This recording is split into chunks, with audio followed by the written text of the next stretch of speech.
পানি ছেড়ে দিয়া কাঁদলেন। সাহাবীরা জিজ্ঞাসা করেন, ইয়া রাসূলুল্লাহ, ইয়া হাবিবাল্লাহ, আপনি কেন কাঁদেন?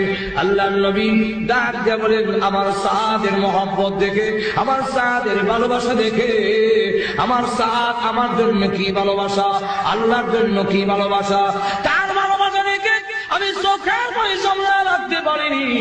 নবীজির চোখ মোবারক থেকে পানি সাদের চেহারায় যখন পড়েছে, রক্ত মাখা অবস্থায় চোখ খুলে বিশ্ব নবীর দিকে তাকায়া বলেন, ওগো নবীজি, কেন কাঁদলেন? আপনি চোখের পানি কেন ছেড়ে দিয়েছেন? আমি সাদকে আল্লাহর তৈরি জান্নাত পাবো না।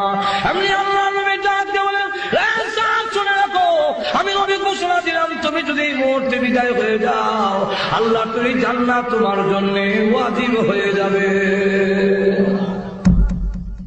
হযরত সাদ সালামী রাদিয়াল্লাহু আনহু, এই ছিল সাহাবায়ে কেরামের ভালোবাসা। আরেকজন সাহাবী যার নাম হলেন উকবা, তার ছেলে হল বশীর। বশীর ইবনে উকবা রাদিয়াল্লাহু আনহু 7 বছরের ছেলে, তার কেউ নাই। এই অবস্থায় 7 বছর ছেলে রেখে নবীজির সাথে যুদ্ধের ময়দানে চলে গেলেন।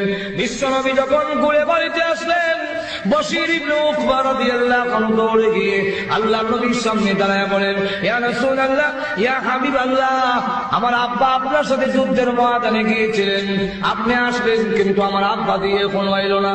কোন সময় দেখো সূর্য লাল হয়ে গেছে, আমার মা নাই, ভাই বোন কেউ নাই। রাত্রি হইলে আমি আমার আব্বার গলা ধরে ঘুমাই, আমার আব্বা দিয়ে এখনো আসলো না, আমি কার সাথে ঘুমাবো? আল্লাহর নবী চোখের পানি ছেড়ে দিয়া আকাশের দিকে চোখ খুলে কাঁদলে, খোদা গো, 7 বছরের বাচ্চাকে কি জবাব দেব? কেমনে বলবো তার বাবা জান্নাতে চলে গেছে? 7 বছরের বাচ্চা কি বলবে? নবী জবাব দেয় না, চেহারা ঘুরায় রেখে দিয়েছেন। ওই দিকে আবার গিয়া বলেন, ইয়া রাসূলুল্লাহ, সন্ধ্যা হয়ে যাচ্ছে গো, আমার আব্বা এখনো আইলো না, কোন সময় আসবে? আজকে রাত্রে আমি কার সাথে ঘুমাবো? আমার যে মা নাই, ভাই বোন কেউ নাই। আল্লাহ নবী আবার চেহারা ঘুরাইলেন। চতুর্দিকে যখন নবীর চেহারা ঘুরাইতেছেন, কোনো জবাব দেয় না। বশীর ইবনে উকবা আল্লাহর নবীর দুইখান কদম ধরে রেখে বলেন, ইয়া রাসূলুল্লাহ, ইয়া হাবিবাল্লাহ, ওগো আল্লাহর নবী, কথা বলেন না কেন? আমার আব্বা এখনো আসলে নাই, কোন সময় দেখো?